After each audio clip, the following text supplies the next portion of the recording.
424 once again with NASCAR 08. And in this episode of our season with David Reutemann's Double Zero Domino's Toyota Camry, we are going to be completing race 14 of 36, which is going to take place at Pocono Raceway for the Pocono 500. In the last episode, we went to Dover International Speedway for the Dover 400. Aside us was Michael Marooks, another YouTuber who plays lots of NASCAR games and other racing games. I'd like to shout him out and thank him once again for being there for us. And we finished 11th place in that race. And I think that is actually our first race in this entire season in which we don't get a top 10. It's kind of weird how it took us 13 races to fail to get a top 10 if that's actually true. But hopefully I can get things back in line and get a top 10, maybe even a top 5. I could probably win this race. But yeah, Pocono is my favorite track in all of NASCAR at the moment. Unless Rockingham returns someday, I would love to see that happen. And we're going to find out how we do in our Domino's car again. Casey Kane has the fastest lap time at this track at the moment with a 52.16.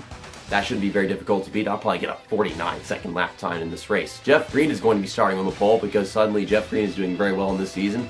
I mean, he's already gotten, what, 2 wins? Well, no, not 2 wins, 1 win. I know he won at Darlington. I don't know why I thought he won before that. But Clint Boyer is going to be starting in 2nd, Jimmy Johnson in 3rd, Matt Kenseth in 4th, Mark Martin 5th, Kurt Busch 6th, Brian Vickers 7th, Kevin Harvick 8th, Elliott Sadler is going to be starting in 9th, and his teammate Scott Riggs will be starting in 10th, in the 10 car.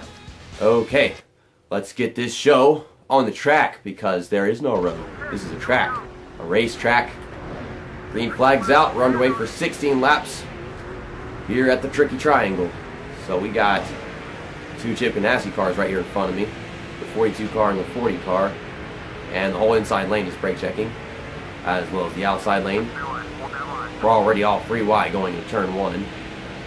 Now, usually the outside is superior on the start or restart of a race at this track, but in this game, you kind of want to be on the inside because the outside is death at any track in this freaking game for some reason. I mean, even if in reality at the time the outside lane was superior in some circumstances, that's not the case in this game. It's always the inside lane. The reason why I chose the outside so much in NASCAR Thunder 2002 and race this track was because that was definitely superior because of all the brake checking and crap that happened at the bottom. There was just no room with how they hugged the inside. I would always go to the outside because there was just a ton of room up there to build a lot of momentum. For some reason, this 88 car keeps hitting me. Now I'm hitting him because there's no room down here. He's probably pissed. That was Ricky Rudd, right? Yeah, because the 38's David Gillen. So now I'm going to the outside. Case Mears looks like he's falling back and trying to block me for freaking 34th place. Oh, damn, I got on my car already. Well, it's not that much. Okay. I'm trying to give you room, but it's a tight race car, and I don't want to go over driving the corner. Overdriving, underdriving, whatever. Michael Waltrip's not having a good race. He's not even in the top 30 or whatever, is he? Yeah, he's falling out of the top 30. Darn. Okay, I don't want to get tight and go driving up into anybody, especially my teammate, even though his race is already god-awful. We're going to make it 4 wide, off of turn 2. Well, we were for a bit, I suppose, I don't know. Now, I am still stuffed up, but as a matter of fact, I'm in my better condition than I was whenever I recorded those NASCAR Heat 2 videos. For some reason, they wouldn't get me off of that car that was the outside of me. What the hell, Jamie Murray? I was underneath you. That was all you right there. I don't know. People keep hitting me. I keep hitting people because it's too hard to avoid contact all of a sudden. I mean, at least it's not Charlotte. Last week, Charlotte was just mind-boggling in how tight my freaking race car can be. I'm going to try to fix it up before the next Charlotte race, like I said in the beginning of the Dover video, I think. But, oh my God, that was just disgusting. And it will definitely be a better Charlotte race whenever we come back because I'll be in my Burger King car, and my Burger King car is never too tight for anything. It's always perfect, right? I don't know. So we're in 22nd when we're past. We're now in the top half of the field, top 20, whatever. See, my teammate Dale Jarrett is in the top 10 right now. I think that's the top 10. He's up on the outside, so he's probably going to fall out, though. David Reagan. David Reagan. Had to go diving to the bottom before I could get out from underneath you. I was trying to. I tried slamming the brakes and getting up the gas and all that crap, but nope. Why do y'all keep coming down on me off of turn 3? It's not that hard to avoid. What is this? That's Robbie Gordon. Robbie Gordon has a blue Menards car.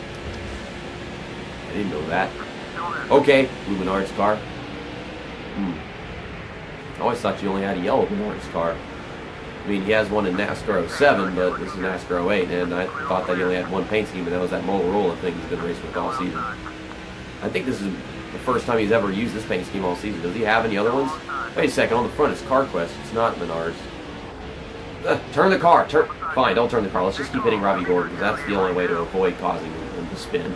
Just driving up against him, because for some reason, once my car has decided I've gone in too fast in the corner, there's no way to keep it from just keeping going up on the track. So I don't want to go up in this corner panel. I'd rather just go up against his door. This car is being a bitch.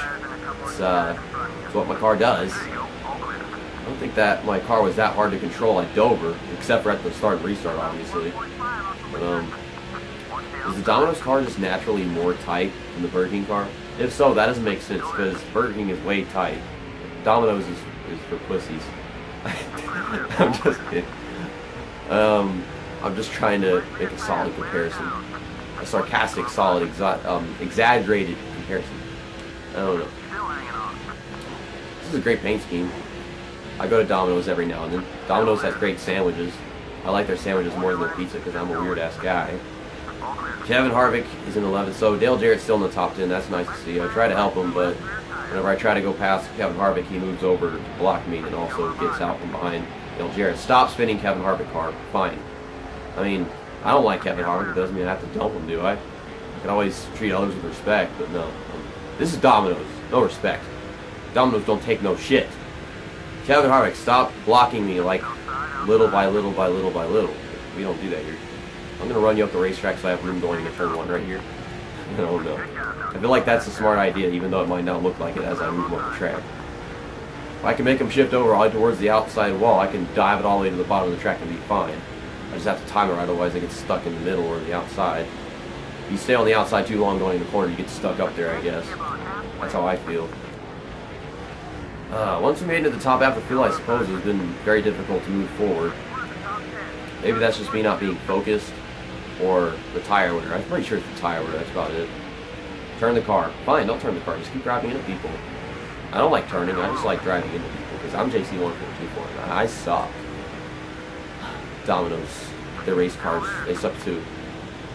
I've been wondering, because I saw this all over Twitter in the off-season, I think that's what it was. Bubba Wallace has been wanting to sponsor Domino's so freaking bad because he loves Domino's. And Domino's, they actually responded to him on their tweet, but I never saw any confirmation that he's going to be sponsored by Domino's at any point in the 2018 season. And by the time this video is out, the shootout has just happened, but Bubba Wallace is not going to be in the shootout, I already know that much. But the weekend after this video comes out, we all know this much, Daytona 500 is going to be going on. NASCAR season's going to probably have arrived. Jeff Green, who started on pole, is driving himself up into Brian Vickers. So, AJ Allmendinger's not having the best of races because we passed him ages ago. I think people are going to be starting pitting soon. I need to find my way to the outside so I don't get clogged up with these guys going down pit road. Nope, none of them going down pit road. To me it looked like they were at first, but as they came off the corner I guess they decided not to. I don't know how their confirmation works, but I didn't go through confirmation. I mean, speaking of religion and all that, I wasn't comfortable with it. I'm just going to stick to believing in God, not making it all stupid and complicated. Jimmy Johnson is in the lead. And I'm pretty sure that's something that Michael Root would be happy to see. Too bad the collab didn't happen here. It happened at Dover, his home track. Well, he lives in Pennsylvania, I think, but his home track is Dover because he's close to that somehow. That's just weird. Golly, now the race car is really starting to get, well, not tight, but loose. At first it was really tight, and then it's really loose. Of course, if I try to go faster speed so that I'm not so loose, then I just get even more tight than usual. I don't know. I'm trying not to hit people. I'm trying not to spin the car. The leaders still aren't going down pit road. I mean, maybe I should be going down pit road right now, but we'll go next time by. I'm going to say that right now. We're going to pit next time by. And we might have the lead going down pit road at first because we're just 2 spots away from that. Okay. Oh my god. Okay, I have to save the race car. Save the race car. Just save the race car, JC. God damn. I tried pushing Clint Boyer forward because I was trying to go somewhere and he wasn't going anywhere. Lost damn near. Yeah, we lost 5 spots because of that. I should have not tried passing cars on this last lap before our pit stop because it was evident that it was not going to work due to how loose the car was going through corners. Trying to make a pass, obviously got screwed completely whenever I pushed Clint Boyer, which sent my car backwards a bit and made me really loose. All that stuff. Okay, I need to be clear on the outside and the inside when I get down pit road because I don't know how they're going to do it. I'm going so freaking slow because of these damn guys and trying to hug the bottom that I'm just so damn loose. Okay, 70. Okay, here we go. Decent pit road entry. I think some of the AI crashed into each other behind me, but I can't speak the English language, so let's just spit out a bunch of blobbity blah blurg. I don't know. 4 tires, full tank of fuel, repair the damage that I have probably just on the right side. I don't think there's anything on the left side. And we could always watch these guys. I think I've said this before earlier in the season, but I hate how you can't view the pit stop from outside the car like you did in all them other games. I don't like this whole in-car thing.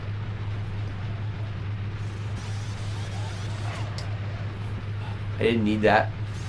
I just put my sweaty palms all over my face to cool myself down because that was a very heated moment. We're coming off pit road in fucking 25th place. I mean, half the field isn't down pit road yet, but I can see how many cars are in front of me. Yeah, I don't even think we're going to be in the top 10 after all this. Also have to deal with the rubber banding of the AI that always happens during pit stops.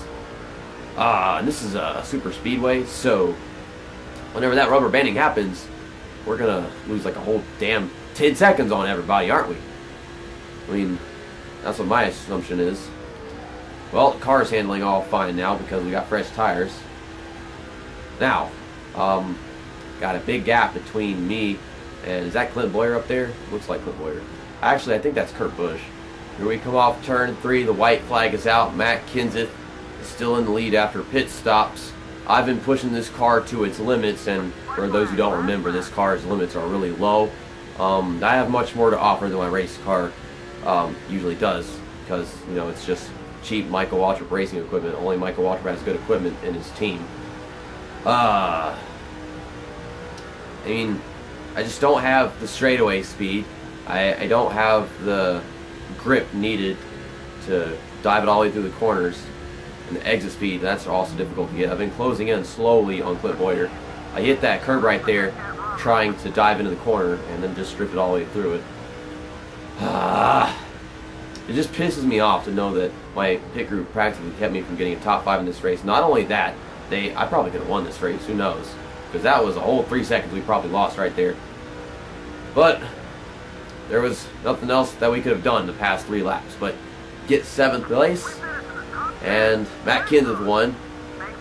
That was Clint Boyer in front of us. I thought it was Kurt Busch, or maybe it was Kurt Busch earlier and then it was Clint Boyer afterwards. Kyle Busch didn't finish in front of us, so he's not going to gain on us in the point standings. He was in second. He probably still is somewhere. Tony Stewart's also not in the top 10. That sucks, but we can go ahead and view the race results now. Ooh, that's going to make a good thumbnail. Alright, so yeah, Matt Kenseth started 4th, finished in 1st. He led 7 laps, which is definitely going to give him the most laps led in this race. Scott Riggs started in 10th and finished in 2nd. Jimmy Johnson started 3rd and finished in 3rd. He led 4 laps. Yeah, I remember seeing that on the map at one point. Jeff Green started on pole, finished in 4th. Great run for him. He led 1 lap, which was just the first lap. I remember whenever we got up to the top 10 and whatever, we saw him falling back. At least the pit crew was able to keep him up in the top 5, I suppose. Kurt Busch started 6th, finished in 5th. Clint Boyer started 2nd and finished in 6th. David Reutimann, yes, I am David Reutimann. That is my schizophrenia in this LP. We started in 43rd, finished in 7th. Compared to Dover, I gotta say I'm satisfied. Just mad at the pit crew for losing me a top 5. Bobby Labonte started in 28th and finished in 8th. John Wood, because he exists, started in 16th and finished in 9th. Wish he had just stayed out of the top 10 all race long. I wish he got a DNF. I wish he had just spontaneously combusted. That'll give me an orgasm. Mark Martin started in 5th and finished in 10th, and he led the other 3 laps in this race. I guess the pit crew kind of ruined him as well. He might have been able to win this race if whatever it was that happened that on pit road hadn't happened. Ryan Vickers started 7th, finished in 11th. He led a lap at some point. Yeah, I remember seeing that during pit stops because he didn't pit until after me and the rest of those guys. Here's my teammate Dale Jarrett. He was in the top 10 in the first half of the race. He started 13th, finished in 14th, so can't say this race went that bad, even though he did lose 1 spot. Where did Michael Waltrip? Michael Waltrip started 21st and finished in 22nd, so he lost the same amount of positions that Dale Jarrett did.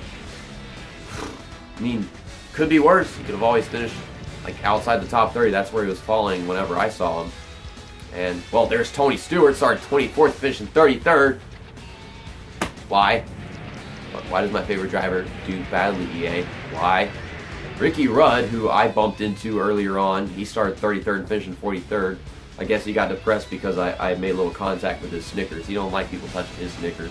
After that 7th place finish at Pocono Raceway, capitalized on our points lead. We are 354 points in front of Kyle Busch. Tony Stewart still in 3rd, 464 back. Mike Waltrip still in 4th, 542 back.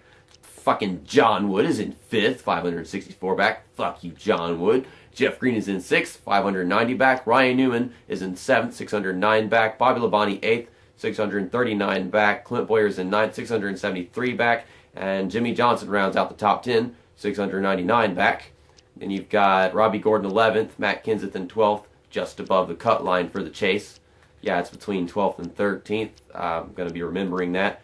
Dale Earnhardt Jr. has fallen to 15th at some point. I don't remember if that happened after Dover or just now.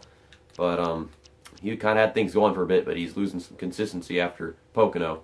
I mean, I remember watching a Pocono race that was in 2016 or 2015, and Dale Earnhardt Jr. lost the race. He kind of just choked it away to Kurt Busch. I think he had fuel problems or something. And then in his final season, he downshifted in the front stretch or some shit. That was hilarious. I mean, unless you're a Dale Earnhardt Jr. fan, then it was just embarrassing. Dale Jarrett is in 25th. I think he was 28th after Dover, so this is nice. Hope that he gets his consistency back where it was going after Darlington and Charlotte. And then you can look at the rest of the point standings. Jeff Gordon sucks in this game because this game is stupid. Blah-de-blah-de-blah. Our perfected 43 driver roster. Tomorrow we are going to Michigan International Speedway for the Citizens Bank 400. I didn't even know there was such thing as a Citizens Bank. Every bank belongs to the fucking government. Race 15 of 36. I like Michigan. I like the challenge that it offers. Pocono usually isn't as challenging for me, but we found it quite challenging in this episode because my pit crew fumbles their pit stops and tires like the Patriots did in the Super Bowl, even though I don't think they really fumbled anything. Well, the ball got stripped from Tom Brady. That was just absolutely hilarious as well. But see you next time. That's that, and episode over.